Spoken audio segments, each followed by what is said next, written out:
कहानी को पूरा समझने के लिए कहानी के पिछले सभी भागों को ज़रूर देखें। उसका लिंक मैं आपको डिस्क्रिप्शन बॉक्स में दे दूंगी और साथ में कमेंट बॉक्स में पिन भी कर दूंगी, तो आप लोग वहां से भी जाकर देख सकते हैं। क्या बात है, कहानी आप लोगों को पसंद नहीं आ रही है? आप लोगों के लाइक्स और कमेंट आने कम हो गए हैं?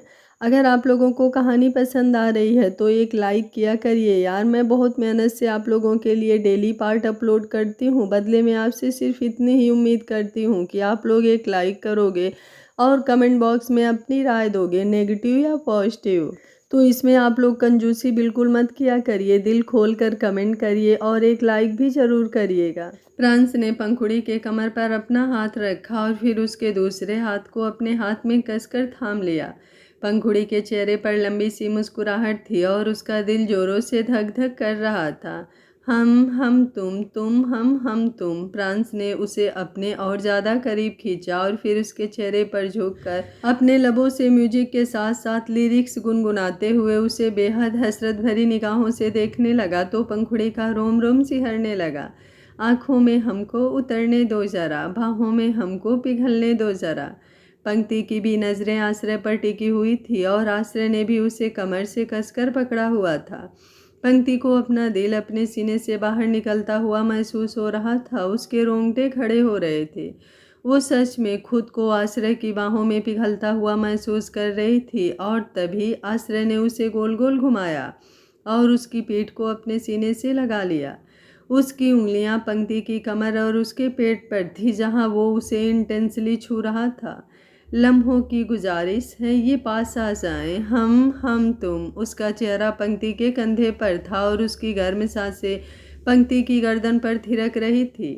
सांसों को सांसों में ढलने दो ज़रा। गाना बज रहा था, वहीं प्रांस का चेहरा पंखुड़ी के चेहरे पर बिल्कुल झुका हुआ था और उसका चेहरा पंखुड़ी के चेहरे के इस कदर करीब था कि उन दोनों की सांसें आपस में घुल रही थी। सलवटे कहीं करवटे कहीं, फैल जाए काजल भी तेरा। प्रांस के सामने वो वक्त था जब उसने पहले भी इस तरह से डांस करते हुए पंखुड़ी को किस किया था और अभी उसका मन पंखुड़ी के लबों को देखते हुए किस करने का ही कर रहा था। नज़रों में हो गुजरता हुआ ख्वाबों का कोई काफिला। रिया भी तंस की गर्दन पर अपनी बाहें लपेटे हुए खूबसूरती से डांस कर रही थी और परीक्षा की कमर पर भी तनिष्क के हाथ कसे हुए थे। वो दोनों एक दूसरे को बेहद प्यार भरी नज़रों से देखते हुए बहुत खूबसूरती से डांस कर रहे थे। तभी अचानक से आश्रय अपना हाथ पंक्ति के बदन पर थोड़ा ऊपर की तरफ लेकर आया तो पंक्ति एकदम से कांप उठी। वो इस वक्त हद से ज़्यादा नर्वस फील कर रही थी या फिर शायद खुद को संभाल नहीं पा रही थी, इसलिए जल्दी से स्टेज से उतरकर सामने की तरफ बढ़ गई जहां ड्रिंक काउंटर था। उसे स्टेज से उतरते हुए देख आश्रय हैरान रह गया। वो भी उसके पीछे पीछे आया। वो पंक्ति के पास पहुंचकर उसकी तरफ देखते हुए बोला, क्या हुआ पंक्ति, तुम ठीक तो हो ना? पंक्ति गहरी गहरी सांसें ले रही थी। तभी एक वेटर उन दोनों के सामने आकर खड़ा हुआ तो आश्रय ने उसमें से जूस का गिलास उठाया और पंक्ति की तरफ बढ़ा दिया। वो उसे देखते हुए बोला, प्लीज़ इसे पी लो, तुम बेटर फील करोगे। पंक्ति ने अपना चेहरा हिलाया और उस जूस के गिलास को अपने हाथ में थाम लिया। वो वेटर आश्रय की तरफ देखते हुए बोला, आपके लिए ड्रिंक लाऊं क्या मैं? आश्रय तुरंत बोला, नहीं उसकी ज़रूरत नहीं है, मैं भी यही ले लूँगा। ये बोलकर उसने ट्रे में रखा हुआ दूसरा गिलास भी अपने हाथ में ले लिया और उसे ख़त्म कर वापस ट्रे पर रख दिया। वहीं पंक्ति अभी भी अपना जूस खत्म कर रही थी और उन दोनों को देखते हुए रीवा के चेहरे पर शातिर मुस्कुराहट थी। उसका आधे से ज़्यादा काम लगभग से हो चुका था, बस आधा काम बाकी था जो बहुत जल्दी होने वाला था। अब उसने अपनी जहरीली नज़रें पंखुड़ी पर डाली जो प्रांस के सीने से लगी हुई थी। उसकी बाहें प्रांस की गर्दन पर लिपटी हुई थी और प्रांस उसकी गर्दन पर किस कर रहा था। बेशक से किसी और को अंधेरे में वो दोनों दिखाई दे ना दे, लेकिन रीवा को बहुत अच्छी तरह से दिखाई दे रहे थे और उन्हें देखते हुए वो अंदर तक सुलग गई थी। वहीं दूसरी तरफ आश्रय और पंक्ति दोनों ड्रिंक काउंटर के पास खड़े थे। अभी अभी एक वेटर उन दोनों को ड्रिंक सर्व करके गया था और उसके बाद उन दोनों के चेहरे के एक्सप्रेशंस बदलते जा रहे थे। पंक्ति ने अपने सिर पर अपना हाथ रखा और धीमे से बोली, मुझे चक्कर आ रहे हैं आश्रय जी। आश्रय तुरंत बोला, लेकिन क्यों, क्या हुआ? तुम ठीक तो हो ना पंक्ति? पंक्ति एक बार फिर से बोली। मुझे नहीं पता, लेकिन सब कुछ गोल गोल घूम रहा है। आश्रय उसका हाथ पकड़कर बोला। तुम मुझे पकड़ लो वरना तुम गिर जाओगी। पंक्ति उसके करीब होते हुए बोली, हाथ पकड़ने से कुछ नहीं होगा आश्रय जी, मुझे आपके करीब होना पड़ेगा। प्लीज़ आप मुझे अपनी बाहों में भरकर संभाल लो ना, वरना मैं सच में गिर जाऊंगी, मुझे चोट लग जाएगी। उसकी बात सुनते हुए आश्रय मुस्कुराया और बोला, अच्छा ऐसा क्या, चलो कोई बात नहीं, मैं एक काम करता हूँ, तुम्हें अपनी गोद में उठा लेता हूँ, फिर तुम बिल्कुल भी नहीं गिरोगी। ये बोलते हुए वो सच में पंक्ति को अपनी गोद में उठा चुका था। पंक्ति मुस्कुराई। उसने अपने हाथ को आश्रय के कंधे पर रख दिए थे और वो उसकी तरफ देखते हुए बोली, आपको मैं भारी तो नहीं लग रही हूँ ना? आश्रय ने अपना सिर ना में हिलाया और बोला, नहीं तुम मुझे भारी तो नहीं लग रही, लेकिन मुझे खुद चक्कर आ रहे हैं पंक्ति, मैं क्या करूं? उसकी बात सुनकर पंक्ति झट से बोली, फिर आप एक काम कीजिए, मुझे नीचे ज़मीन पर उतार दीजिए, मैं नीचे बैठ जाऊंगी, वरना हम दोनों गिरेंगे तो हम दोनों को चोट लग जाएगी। आश्रय मुस्कुराया और बोला, मैं एक काम करता हूँ, हम दोनों यहाँ सोफे पर चलते हैं, वहाँ पर बैठेंगे, ना तुम गिरोगी और ना मैं गिरूंगा, हम दोनों वहाँ पर बैठकर बहुत सारी बातें करेंगे। ये बोलकर वो उसे सोफे की तरफ ले गया। डांस परफॉर्मेंस की वजह से वहाँ लाइट बहुत कम जल रही थी, इसलिए किसी को वो दोनों दिखाई ही नहीं दिए। वहीं वो दोनों वहाँ सोफे पर पहुँचे तो एक वेटर वहाँ पर आया और बोला, आप दोनों एक काम क्यों नहीं करते, पीछे वाले रूम में जाकर बैठ जाइए, वहाँ पर आप दोनों बिल्कुल सेफ रहेंगे। आप दोनों को चक्कर आ रहे हैं ना, लेकिन वहाँ पर बहुत बड़ा बेड लगा हुआ है जहाँ पर आप दोनों अच्छे से आराम कर सकते हैं।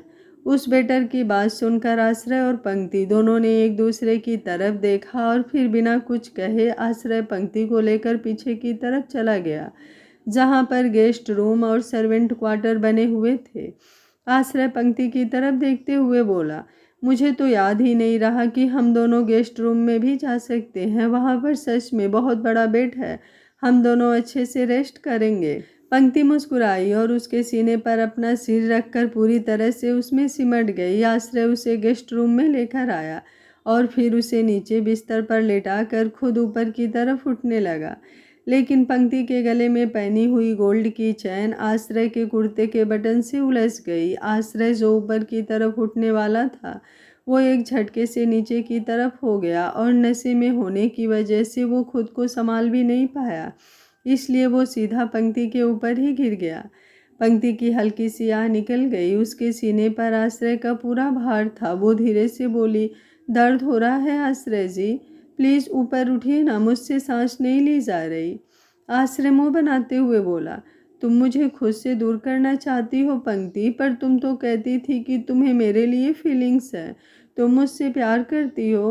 पंक्ति बड़े ही प्यार से बोली, मैं आपको प्यार तो करती हूँ आश्रय जी, लेकिन आप ना बहुत हैवी हो, मुझसे इतना बार हैंडल नहीं होता, देखिए मुझे यहाँ पर दर्द हो रहा है। ये बोलते हुए उसने अपने सीने पर अपना हाथ रखा। आश्रय जो ऊपर की तरफ उठा हुआ था वो हल्का सा ऊपर की तरफ उठकर पंक्ति के लबों के पास आया और फिर उसकी तरफ देखते हुए बोला, क्या मैं तुम्हें किस कर लूँ मिस इनोसेंट? उसके मुँह से अपने लिए मिस इनोसेंट सुनकर पंक्ति ने आंखें खोलकर उसकी तरफ देखा। आश्रय मुस्कुराया और बोला, तुम बिल्कुल इनोसेंट हो पंक्ति, इसलिए मैंने तुम्हारा नाम मिस इनोसेंट रखा है। मैं कब से तुम्हें इस नाम से बुलाना चाहता था, लेकिन बुला ही नहीं पाया, पर अब से मैं तुम्हें मिस इनोसेंट कहकर ही बुलाऊंगा। उसकी बात सुनकर पंक्ति बड़े ही प्यार से बोली, आपके मुँह से तो मुझे कुछ भी अच्छा लगेगा आश्रय जी, आपके लबों से तो मुझे मेरा नाम वैसे भी बहुत अच्छा लगता है, जबकि मुझे अपना नाम बिल्कुल भी नहीं पसंद। आश्रय उसके लबों की तरफ देखते हुए बोला, फिर तो तुम्हें मेरे लब भी पसंद आएंगे जब ये टूटकर तुम्हें प्यार करेंगे। उसकी बात पर पंक्ति मुस्कुराई और अपने निचले होठ को हल्का सा अपने दांतों में दबाया, लेकिन उसके बाद वो अपने को खुद से रिहा नहीं कर पाई, क्योंकि आश्रय ने उसके होठों को लॉक कर दिया था और वो पूरी तरह से उस पर हावी हो गया था। जब आश्रय पंक्ति से दूर हुआ तो पंक्ति शर्माकर आश्रय में ही सिमट गई और आश्रय ने भी उसे अपनी बाहों में भर लिया। पंक्ति तकिए में अपना चेहरा छुपाते हुए बोली, मुझे शर्म आ रही है आश्रय जी। आश्रय मुस्कुराया और इधर उधर अपनी नज़रें घुमाने लगा। तभी उसे साइड में रखा ब्लैंकेट नजर आया और उसने उस ब्लैंकेट से खुद को और पंक्ति को कवर कर लिया। ब्लैंकेट से कवर होने के बाद आश्रय एक बार फिर से पंक्ति की गर्दन पर झुककर उसे बेतहाशा चूमने लगा और दोनों ने आज सारी हदें पार कर दी। नशे में ही सही, लेकिन वो दोनों एक दूसरे के हो चुके थे। वहीं दूसरी तरफ बाकी सब डांस में बिजी थे और प्रांस पंखुड़ी को शिद्दत से चूम रहा था। पंखुड़ी के भी हाथ प्रांस के सिर पर थे और अब म्यूजिक खत्म होने पर प्रांस ने पंखुड़ी को छोड़ा और फिर लाइट एकदम से ऑन हो गई। सब लोग तालियां बजा रहे थे। हर किसी के चेहरे पर खुशी झलक रही थी, लेकिन सिर्फ एक इंसान को छोड़कर, और वो थी रीवा, जिसके चेहरे पर स्माइल तो थी, लेकिन वो स्माइल खुशी की नहीं बल्कि उसके दिमाग के साजिशों को बयां कर रही थी। वो बड़ी ही इंटेंस वॉइस के साथ गुनगुनाते हुए बोली, सांसों को सांसों में ढलने दो जरा। डांस के बाद सब लोग डिनर पर बिजी हो गए थे। परीक्षा और तनिष्क दोनों एक दूसरे के साथ डिनर कर रहे थे और प्रांस और पंखुड़ी भी कुछ ही दूरी पर बैठे थे, जहां प्रांस ने पंखुड़ी को ऊपर एक टेबल पर बिठाया हुआ था और खुद उसके सामने प्लेट लेकर खड़ा था। वो अपने हाथों से पंखुड़ी को खिला रहा था और पंखुड़ी किसी मासूम बच्चे की तरह उसके हाथों से खा रही थी। प्रांस उसकी तरफ देखते हुए बोला, तुम्हें नहीं लगता तुम आजकल कुछ ज़्यादा ही बाइट करने लगी हो? डांस करते वक्त भी तुमने मुझे बाइट किया था। पंखुड़ी ने अपने होठों पर अपना हाथ रखा और बोली, तौबा तौबा, कितना झूठ बोलते हैं आप जान। मैंने आपको बाइट नहीं किया था, वो तो आप मुझे बाइट कर रहे थे। देखो आपने कैसे मेरे गर्दन को लाल कर दिया। ये बोलते हुए उसने अपने ब्लाउज को हल्का सा अपनी उंगलियों से नीचे की तरफ किया तो प्रांस ने तुरंत उसके हाथ को ऊपर की तरफ खींच दिया और घूरते हुए बोला, अगर किसी ने तुम्हें देख लिया ऐसे तो? पंखुड़ी ने अपनी नजरें इधर उधर घुमाई और बोली, कोई नहीं देख रहा हमें। प्रांस ने प्लेट साइड में रखी क्योंकि उन दोनों का खाना ऑलमोस्ट फिनिश हो चुका था। वो उसके चेहरे पर झुकते हुए बोला, अगर हमें कोई नहीं देख रहा तो मतलब हम दोनों यहाँ पर रोमांस कर सकते हैं, तो फिर खाने से पेट क्यों भरना, थोड़ा सा रोमांस करते हैं ना। ये बोलकर वो अपना हाथ पंखुड़ी की पीठ की तरफ ले जाने लगा। पंखुड़ी झट से बोली, नहीं कोई देख लेगा। प्रांस उसे तिरछी नज़रों से देखते हुए बोला, अच्छा अगर तुम कुछ करो तो हमें कोई नहीं देखेगा, लेकिन मैंने कुछ किया तो हमें सब देखेंगे। पंखुड़ी ने मासूमियत से अपना निचला होठ बाहर की तरफ निकाला। प्रांस पंखुड़ी की तरफ देखते हुए बोला, जब परीक्षा और तनिष्क की शादी हो जाएगी तो हम दोनों हनीमून पर चलेंगे। उसकी बात सुनकर पंखुड़ी की आंखें बड़ी हो गई। वो झट से बोली, सच में? आपको पता है मैं कभी एरोप्लेन में नहीं बैठी, मुझे बहुत डर लगता है। मॉम डैड ज्योत्सना को लेकर वेकेशन पर जाते थे, लेकिन मैं कभी नहीं गई। अगर आप मुझे अपने साथ लेकर जाएंगे तो आपको मुझसे एक प्रॉमिस करना पड़ेगा कि आप मुझे अपनी गोद में बिठाएंगे। जब हम दोनों प्लेन में बैठेंगे तो आप मुझे अपनी गोद में बिठाएंगे। प्रांस मुस्कुराया और बोला, ठीक है प्रॉमिस। पंखुड़ी झट से बोली, आप ऐसे कैसे प्रॉमिस कर सकते हैं? प्लेन में तो हमारे साथ और भी बहुत सारे लोग होंगे ना, तो फिर सबको हम दिखेंगे। आप सबके सामने मुझे ऐसे गोद में उठाएंगे क्या जैसे मैं आपकी बच्ची हूँ? प्रांस उसकी नाक को पकड़कर खींचते हुए बोला, तुम बच्ची ही हो, तुम बच्चों से भी ज़्यादा छोटी बच्ची हो, एकदम क्यूट और इनोसेंट सी, पर तुम जैसी भी हो सिर्फ मेरी हो। ये बोलकर वो अब उसे और भी ज़्यादा प्यार भरी नज़रों से देखने लगा। वो सोच रहा था कि वो पंखुड़ी को लेकर कहाँ जाएगा और वो दोनों कौन सा किसी नॉर्मल प्लेन में बैठकर जाने वाले थे। वो पंखुड़ी को लेकर जहाँ भी जाएगा अपने प्राइवेट जेट में लेकर जाएगा, जहाँ पर वो दोनों कुछ भी कर सकते हैं, कोई भी उनको देख नहीं पाएगा। तभी रीवा वहाँ पर आई और प्रांस की तरफ देखते हुए बोली, एक्सक्यूज मी मिस्टर प्रांस, आपने आश्रय को कहीं देखा है क्या? उसका सवाल सुनकर प्रांस ने पलटकर उसकी तरफ देखा। पंखुड़ी भी रीवा की तरफ देख रही थी। रीवा आगे की तरफ आई और बोली, एक्चुअली आश्रय और पंक्ति दोनों एक दूसरे के साथ थे ना, तो पंक्ति को मैं ढूंढ रही थी, मुझे वो कहीं नहीं मिली तो सोचा आपसे पूछ लूँ, शायद आपको पता होगा। आपको पता है क्या आश्रय और पंक्ति कहाँ हैं? उसके सवाल पर प्रांस उसे गहरी नज़रों से देख रहा था। प्रांस गहरी नज़रों से रीवा को देख रहा था जो उसके सामने ही खड़ी थी। रीवा ने अब पंखुड़ी की तरफ देखा और बोली, आपने पंक्ति को कहीं देखा है क्या? पंखुड़ी ने तुरंत अपना सरनामे हिला दिया। वहीं प्रांस रीवा की तरफ देखते हुए बोला, सॉरी मिस रीवा, लेकिन हमें पंक्ति के बारे में कुछ नहीं पता। और रही बात आश्रय की, तो आश्रय कोई छोटा बच्चा नहीं है जो मुझे बता कर जाएगा कि वो कहाँ जा रहा है और कहाँ नहीं।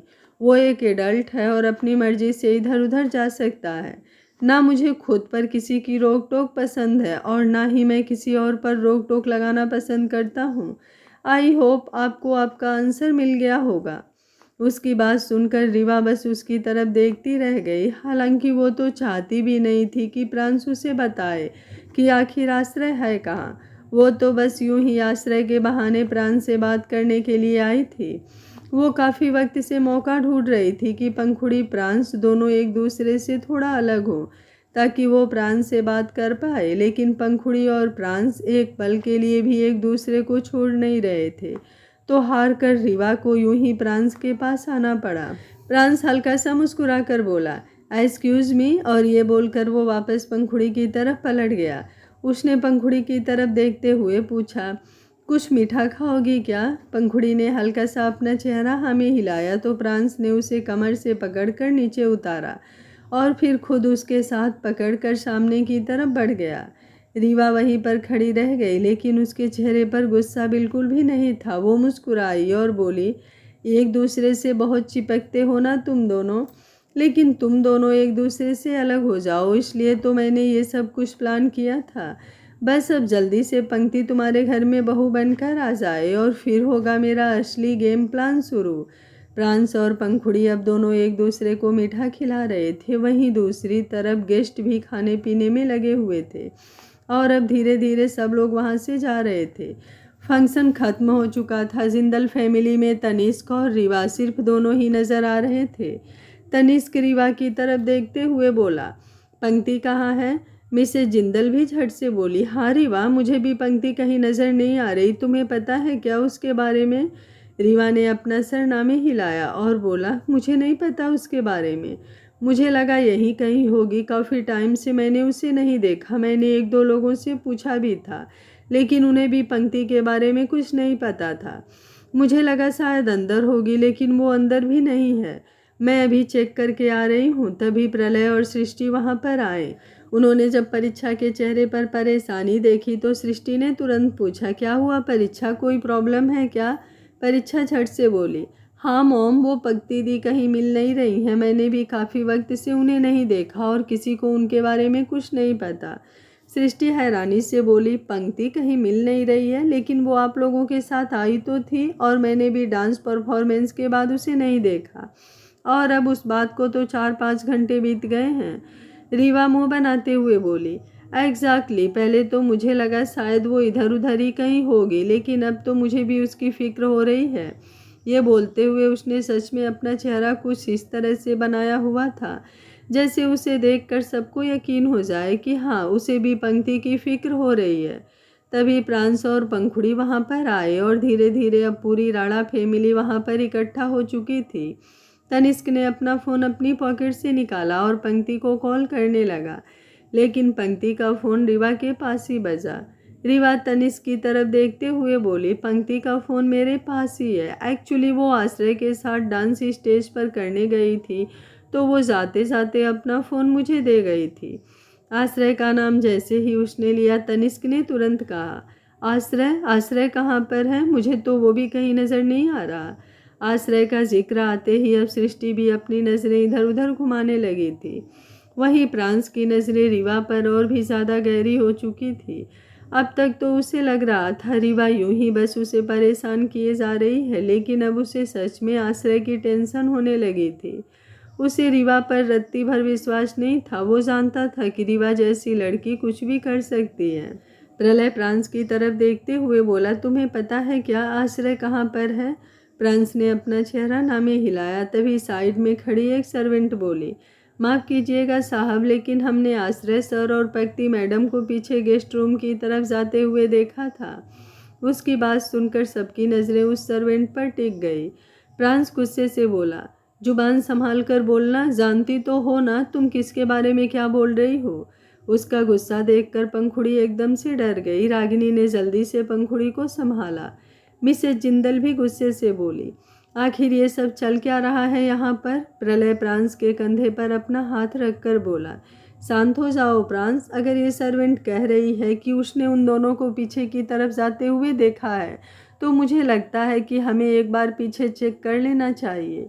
तनिष्क के चेहरे पर अजीब से एक्सप्रेशंस थे। वो थोड़ा गुस्से से बोला, लेकिन ऐसे कैसे वो दोनों पीछे गेस्ट रूम में जा सकते हैं? अगर कोई प्रॉब्लम थी तो उन्हें हमें बताना चाहिए था ना। पूरे फंक्शन में वो दोनों कहीं नहीं दिखाई दिए और इस तरह से एक दूसरे के साथ गेस्ट रूम में। रीवा जल्दी से बोली, मुझे कहना तो नहीं चाहिए लेकिन काफ़ी दिनों से आश्रय और पंक्ति की नज़दीकियाँ बहुत बढ़ गई है तनिष्क। मैं तुमसे इन सब बातों के बारे में बात भी करना चाहती थी, लेकिन उसकी बात पूरी होती उससे पहले ही प्रांस गुस्से से बोल पड़ा। थोड़ा सोच समझ कर बोलिएगा मिस रीवा, मैं आश्रय को लेकर ऐसी वैसी कोई बात बर्दाश्त नहीं करूँगा। तनिष्क तुरंत बोला, लेकिन ये बात सिर्फ आश्रय की नहीं है, इसमें मेरी बहन भी इन्वॉल्व है मिस्टर राणा। प्रांस कुछ बोलने वाला था लेकिन उससे पहले ही सृष्टि उसके आगे खड़े होकर बोली, मुझे लगता है हमें यहाँ पर डिस्कशन नहीं करना चाहिए बल्कि पीछे गेस्ट रूम में चलना चाहिए।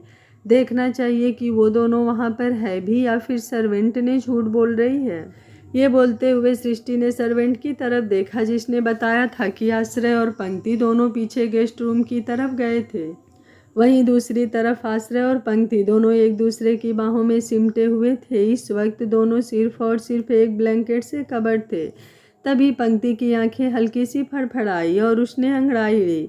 उसके अंगड़ाई लेने से आश्रय को भी हलचल सी महसूस हुई। उसने भी अपनी आंखें मसलते हुए उन्हें खोला। खोलते ही उसकी नज़रें पंक्ति पर टिक गई जो हैरानी से उसकी तरफ देख रही थी। अगले ही पल उसने बिस्तर पर उठकर ब्लैंकेट अपनी तरफ खींचा तो ब्लैंकेट थोड़ा सा आश्रय के ऊपर से हट गया। आश्रय ने भी जल्दी से वो ब्लैंकेट अपने ऊपर ले लिया। दोनों इस वक्त बिल्कुल सेम हालत में थे। देखते ही देखते पंक्ति की आंखों से आंसू बहने लगे।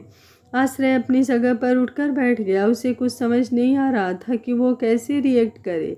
उसने जल्दी से अपनी नज़रें इधर उधर घुमाई तो उसे अपनी साइड में कपड़े अपने गिरे हुए दिखाई दिए। उसने जल्दी से उन कपड़ों को उठाया और फिर जैसे तैसे उन्हें पहन लिया। पंक्ति ने अपना चेहरा नीचे की तरफ झुकाया हुआ था। अपने कपड़े पहनने के बाद अब आश्रय जल्दी से पंक्ति की तरफ आया और उसे उसके कपड़े पकड़ाते हुए बोला, प्लीज़ तुम पहले इन्हें पहन लो। उसकी बात सुनकर पंक्ति ने नज़रें उठाकर उसकी तरफ देखा। उसकी आंखों में इस वक्त हजारों शिकायतें थी। बहुत कुछ वो आश्रय से पूछना और कहना चाहती थी, लेकिन वो कुछ कहती उससे पहले ही दरवाज़ा नॉक हुआ। दरवाज़ा नॉक होने की आवाज़ सुनकर वे दोनों एकदम से कांप उठे। आश्रय ने गहरी गहरी सांसें लेते हुए दरवाजे की तरफ देखा। यही हाल पंक्ति का भी था। पंक्ति रोते हुए बोली, बाहर कौन होगा?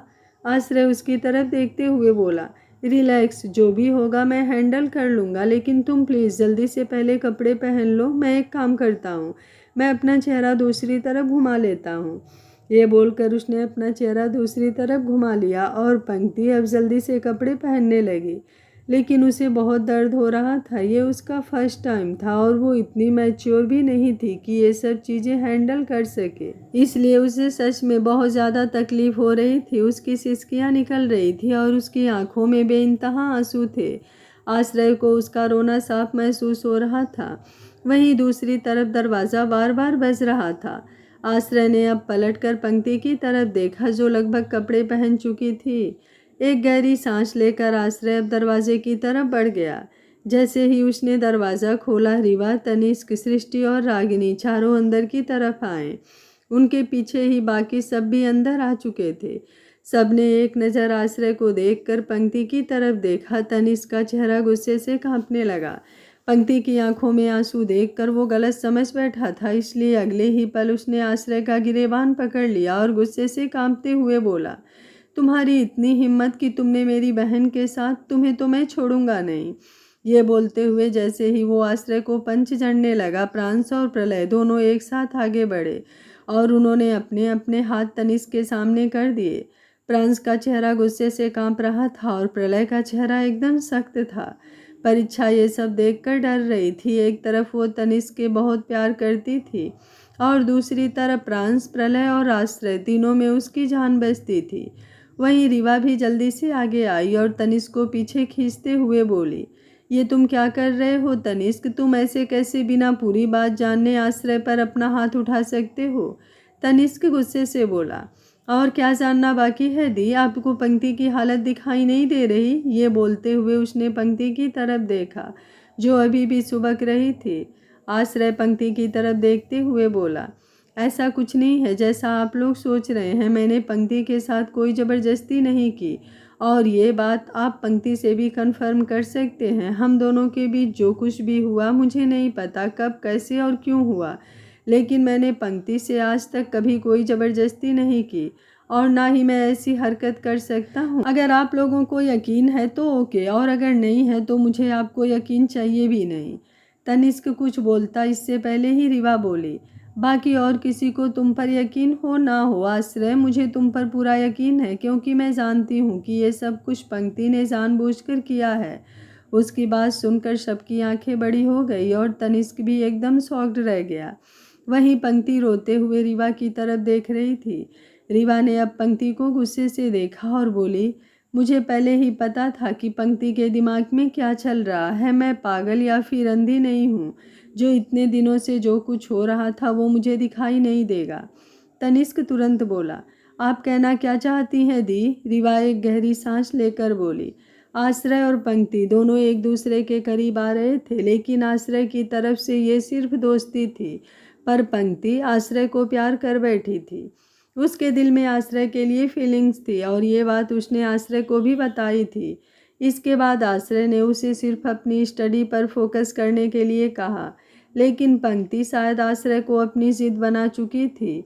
उसकी बातें सुनते हुए आश्रय सच में हैरान था क्योंकि ये सब कुछ पंक्ति और उसके बीच हुआ था। रीवा तनिष्क की तरफ देखते हुए बोली, आई नो तुम भी शायद मुझ पर यकीन नहीं करोगे, लेकिन मैंने पंक्ति को फ़ोन पर अपनी किसी फ्रेंड से बात करते हुए देखा था, जिसमें वो अपनी फ्रेंड से पूछ रही थी कि वो ऐसा क्या करे कि आश्रय भी उसे एक्सेप्ट कर ले, और सामने से उस फ्रेंड ने जो आइडिया दिया वो हम सबके सामने है। पर मुझे नहीं पता था कि मेरे रोकने के बाद, पंक्ति को समझाने के बाद भी पंक्ति ऐसा कुछ करेगी। शेम ऑन यू पंक्ति, तुम्हें शर्म आनी चाहिए। तुम इतनी घटिया हरकत कैसे कर सकती हो? ये बोलते हुए वो दोबारा गुस्से से पंक्ति को देखने लगी थी और पंक्ति सिर्फ रोए जा रही थी। ऐसा कुछ भी नहीं हुआ था जो रीवा बोल रही थी, लेकिन चाह कर भी वो कुछ बोल नहीं पा रही थी। आश्रय के पैरों तले ज़मीन खिसक चुकी थी। अब तक वो जो समझ रहा था कि पंक्ति बहुत मासूम है, लेकिन अब उसके सामने पंक्ति का जो चेहरा आया था वो सच में उसके लिए शॉकिंग था। हालांकि वो रीवा की बातों पर यकीन नहीं करना चाहता था, लेकिन पंक्ति का कुछ ना बोलना बहुत सारी चीज़ों को सच साबित कर रहा था। सृष्टि गुस्से में बोली, चुप हो जाइए मिस रीवा, क्या बोल रही हैं आप अपनी बहन के बारे में? ज़रा सोच समझ कर तो बोलिए। पंक्ति ऐसा कैसे इस तरह की हरकत कर सकती है? नहीं, ज़रूर आपको कोई गलतफहमी हुई होगी।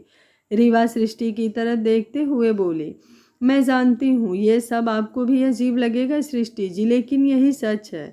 अगर आपको यकीन नहीं है तो आप पंक्ति से पूछ लीजिए मैं जो बोल रही हूँ वो सच है या नहीं।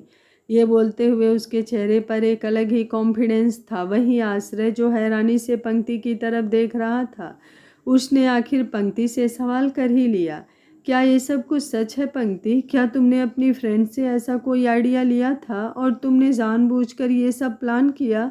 उसके सवाल पर पंक्ति भी चौंक गई। उसे लगा कि शायद पूरी दुनिया उसे गलत समझ ले, लेकिन आश्रय उसे गलत नहीं समझेगा। पर इस सवाल से उसका दिल एकदम से टूट गया और अब वो बिल्कुल चुप हो गई। बस उसकी आंखों से आंसू बरसते रहे, जबकि बाकी सब लोग हैरानी से उसकी तरफ देख रहे थे। किसी को उम्मीद थी कि वो कुछ बोलेगी तो किसी के चेहरे पर सातिर मुस्कुराहट थी। पंखुड़ी ये सब देखकर रो पड़ी थी। उसे रोते हुए देख प्रांश उसे संभाल रहा था। वहीं सृष्टि एक गहरी सांस लेकर बोली, मुझे नहीं पता कौन सच बोल रहा है और कौन झूठ, लेकिन अब जो सिचुएशन मेरे सामने है उसके बाद मैंने एक फैसला लिया है कि अब जो गलती हुई है उसे सुधारा जाएगा। तनिष्क और परीक्षा के साथ उसकी बात पूरी होती उससे पहले ही आश्रय बोला, नो मॉम, बिल्कुल भी नहीं। एक धोखेबाज लड़की के साथ मैं शादी बिल्कुल नहीं करूँगा। उसके मुंह से अपने लिए धोखेबाज सुनकर पंक्ति बस उसकी तरफ देखती रह गई। उसे उम्मीद थी कि शायद आश्रय उसे समझेगा, शायद वो उस पर यकीन करेगा। वो उसे जानता है कि पंक्ति ऐसी घटिया हरकत नहीं कर सकती, लेकिन अब तो उसका दिल एकदम से टूट चुका था। सृष्टि गुस्से से आश्रय की तरफ देखते हुए बोली, चुप, बिल्कुल चुप, एक लफ्ज़ और नहीं कहोगे तुम। बेशक गलती किसी की हो, लेकिन जो हुआ है उसे नज़रअंदाज नहीं किया जा सकता। और ये कोई छोटी मोटी चीज़ नहीं है आश्रय जिससे तुम भाग जाओगे। बाकी किसी और को पंक्ति पर यकीन हो या ना हो, मुझे पंक्ति पर यकीन है कि वो इस तरह की हरकत नहीं कर सकती। सृष्टि की बात सुनकर पंक्ति ने अपने आंसुओं से भरी आंखों से उसे देखा। सृष्टि को सच जानने के लिए किसी के मुंह से अल्फाज सुनने की ज़रूरत नहीं थी। वो लोगों की आंखों में सच पढ़ना जानती थी। जैसे उसने पंखुड़ी की आंखों में मासूमियत देखी थी, और उस मासूमियत को देखकर उसे यकीन था कि वो मासूमियत उसके प्रांस को बदल देगी, उसके प्रांस की ज़िंदगी में खुशियाँ ले आएगी। वैसे ही उसे पंक्ति की आंखों में भी वही मासूमियत नज़र आ रही थी। वो पंक्ति के करीब हुई और उसके गाल को छूकर बोली, तुम्हें रोने की ज़रूरत नहीं है पंक्ति बेटा, गलतियाँ होती हैं, सबसे होती हैं, और ज़रूरी नहीं कि हर गलती की सज़ा हो। कई बार कोई गलती गलती होकर भी गलती नहीं होती। मुझे बस इतना बताओ, तुम आश्रय से शादी करोगी ना? आश्रय का गुस्सा और भी ज़्यादा बढ़ने लगा। वो एक बार फिर से बोला, आप मेरे साथ ऐसा नहीं कर सकती हैं मॉम। सृष्टि उसकी तरफ देखते हुए बोली, मैं तुम्हारे साथ कोई ज़बरदस्ती नहीं करूँगी आश्रय, लेकिन बस इतना ज़रूर पूछूंगी, क्या तुम अपनी मॉम से प्यार करते हो? क्या तुम उनकी खुशी के लिए ये शादी कर सकते हो? सृष्टि की बात सुनकर आश्रय कुछ पल उसे देखता रहा। उसके एक्सप्रेशन साफ बता रहे थे कि उसके लिए सृष्टि की बात कितनी मायने रखती है। उसने एक नज़र गुस्से से पंक्ति की तरफ देखा और फिर तुरंत वहाँ से चला गया। उसके जाने के बाद सृष्टि ने एक गहरी सांस ली। पंक्ति सृष्टि की तरफ देखते हुए बोली, आप रहने दीजिए आंटी, अगर आश्रय जी मुझसे शादी नहीं करना चाहते तो कोई बात नहीं, आप प्लीज़ उनसे ज़बरदस्ती मत कीजिए।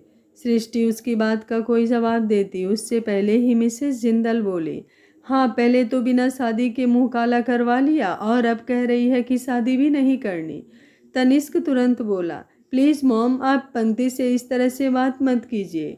रिवा भी झट से बोली, तनिष्क, तुम मॉम की बात क्यों नहीं समझ रहे हो? तुम्हें क्या लगता है कि ये बात सिर्फ यहाँ तक रहेगी? कल को अगर हम पंक्ति की शादी किसी और से करेंगे तो क्या कोई ऐसी लड़की को एक्सेप्ट करेगा जो पहले से किसी के साथ इन्वॉल्व हो चुकी हो? हाँ, मैं जो कह रही हूँ वो तुम्हें गलत लगेगा, लेकिन ये सब हम पंक्ति की भलाई के लिए ही तो कर रहे हैं ना। और वैसे भी वो आश्रय से प्यार करती है। हाँ, जानती हूँ आश्रय पंक्ति से प्यार नहीं करता, लेकिन अब जो कुछ हुआ है उसके बाद मुझे नहीं लगता कि इन शादी के अलावा हमारे पास और कोई ऑप्शन है। सृष्टि रीवा की बातें सुन रही थी, लेकिन शुरू से लेकर अब तक उसे बहुत कुछ अजीब लग रहा था। पता नहीं क्यों, लेकिन उसके अंदर फीलिंग आ रही थी कि रीवा पंक्ति को फंसाने की कोशिश कर रही है। वो पंक्ति की आंखों में सच्चाई देख सकती थी, और बेशक रीवा ने जो कुछ भी इरादे अपने मन में बनाए हों, इतना तो वो जानती थी कि अगर पंक्ति की शादी आश्रय से हो जाएगी तो कुछ गलत नहीं होगा। आश्रय की आंखों में भी उसने पंक्ति के लिए कुछ फीलिंग्स तो देखी थी, और पंक्ति तो है ही इतनी प्यारी, भला कौन होगा जो उसे प्यार नहीं करेगा। वो मुस्कुराई और पंक्ति के माथे पर झुककर बड़े प्यार से बोली, तुम्हें फिक्र करने की ज़रूरत नहीं है, ना ही तुमने कुछ गलत किया है और ना ही तुम्हारी वजह से कुछ गलत हो रहा है। जो हो रहा है बिल्कुल सही हो रहा है। अपने दिल पर कोई भी बोझ मत रखना बच्चा। ये बोलकर उसने बड़े ही प्यार से पंक्ति का माथा चूम लिया। तो पंखुड़ी, जिसका रोना अब लगभग बंद हो चुका था, उसने अपना निचला होठ बाहर की तरफ निकाल लिया।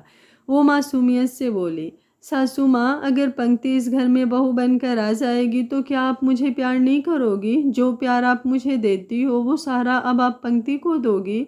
उसका सवाल सुनकर अचानक से सब चौंक गए। अभी माहौल बहुत ज़्यादा अजीब था और उसमें पंखुड़ी का सवाल तो और भी ज़्यादा अजीब था। लेकिन सृष्टि के चेहरे पर मुस्कुराहट थी। वो उसके पास आई और उसके गाल पर अपना हाथ रखकर बोली, बिल्कुल भी नहीं। पंक्ति को मैं पंक्ति के हिस्से का प्यार दूंगी और तुम्हें तुम्हारा। तुम तो जान हो इस घर की, भला तुम्हारा प्यार किसी और को दिया जा सकता है क्या? ये बात सुनकर पंखुड़ी मुस्कुराई और फिर प्रांस की तरफ देखते हुए बोली, मैं आपकी भी जान हूँ और पूरे घर की भी जान, मैं सबकी जान हो गई। उसकी बात सुनकर प्रांस मुस्कुराया। वहीं पंखुड़ी पंक्ति की तरफ देखते हुए बोली, तुम फिक्र मत करो, मुझे पता है जब शादी होती है तो रोना आता है। मायके को छोड़कर ससुराल आते हैं तो बुरा लगता है, पर तुम्हारा ससुराल बहुत अच्छा है। यहाँ पर सब बहुत अच्छे हैं, तुम्हारा दिल अच्छे से लगेगा। उसकी बात सुनकर पंक्ति भी हल्का सा मुस्कुरा दी। उसे आश्रय से बात करनी थी, लेकिन समझ नहीं आ रहा था कि आश्रय से कैसे बात करे। तभी तनिष्क प्रलय की तरफ देखते हुए बोला, मुझे नहीं समझ में आ रहा डैड कि मैं क्या कहूँ, बट आई होप ये डिसीजन सही हो। प्रलय ने उसके कंधे पर अपना हाथ रखा और बोला, डोंट वरी, तुम्हारी बहन को यहाँ पर कोई तकलीफ नहीं होगी। और बेशक आश्रय भी नाराज है, लेकिन टाइम के साथ वो मान जाएगा, मैं जानता हूँ अपने बेटे को। तनिष्क ने बस अपना सिर हिलाया। रिवा पंक्ति की तरफ देखते हुए बोली, अब हम चले यहाँ से। पंक्ति ने उसकी बात का कोई जवाब नहीं दिया और आगे की तरफ आई। वो तनिष्क के पास खड़े होकर बोली, मैं जानती हूँ भाई, मेरी वजह से आप आज बहुत बुरा महसूस कर रहे होंगे, लेकिन मेरा यकीन कीजिए, मेरी कोई गलती नहीं है। उसकी बात सुनते हुए तनिष्क उसके चेहरे को देख रहा था। उसे हमेशा पंक्ति में कुछ अजीब लगता था, जैसे पंक्ति उससे बहुत कुछ बोलना चाहती है लेकिन बोल नहीं पाती, और आज भी उसे वैसा ही फील हो रहा था। उसने बस पंक्ति को अपने सीने से लगा लिया। कुछ ही देर में जिंदल फैमिली वहां से जा चुकी थी और राणा फैमिली वापस घर के अंदर आ गई थी। प्रांस प्रलय की तरफ देखते हुए बोला, मैं बात करूं क्या आश्रय से? प्रलय तुरंत बोला, नहीं अभी नहीं, अभी कुछ वक्त के लिए उसे अकेला छोड़ दो। जब उसका गुस्सा थोड़ा शांत हो जाएगा तब बात करेंगे। फिलहाल तुम अपनी जान को संभालो। जिसे पहले ही ये टेंशन हो रही है कि कहीं उसका प्यार किसी और के हिस्से ना चला जाए। ये कहते हुए उसकी नज़र सृष्टि और पंखुड़ी पर पड़ी, जहाँ सृष्टि सोफे पर बैठी थी और पंखुड़ी उसके सीने से लगकर बैठी थी। प्रांस ने उसकी बात सुनकर उन दोनों की तरफ देखा तो वो भी उन्हें देखता ही रह गया। वहीं पंखुड़ी सृष्टि की तरफ देखते हुए बोली, सासू माँ, आपको पता है मेरे दिमाग में ना एक चीज़ घूम रही है। सृष्टि उसकी तरफ देखते हुए बोली, बताओ क्या घूम रहा है? वैसे तो तुम लोगों के दिमाग घुमाती हो, लेकिन आज तुम्हारे दिमाग में कुछ घूम रहा है तो ज़रूर कुछ अच्छा ही होगा। पंखुड़ी झट से बोली, मुझे ना डांस करना है। सृष्टि ने हैरानी से उसकी तरफ देखा। पंखुड़ी झट से बोली, अरे अभी नहीं, मतलब जब शादी होगी तब। और पता है कौन से सॉन्ग पर डांस करना है मुझे? वो सॉन्ग है ना, लो चली मैं अपने देवर की बारात लेकर, लो चली मैं। मुझे उसी पर डांस करना है सासू माँ, मैं कर सकती हूँ ना? सृष्टि उसके गाल को छूकर बोली, हाँ कर सकती हो, लेकिन पहले अभी जाओ और जाकर आराम से सो जाओ। जो करना है शादी वाले दिन करना। कल रात को मेहंदी की रस्म है, अगर आज रात अपनी नींद नहीं पूरी करोगी तो कल रात मेहंदी लगवाने से पहले ही सो जाओगी। वैसे भी सोने में तुम्हारा कोई मुकाबला नहीं।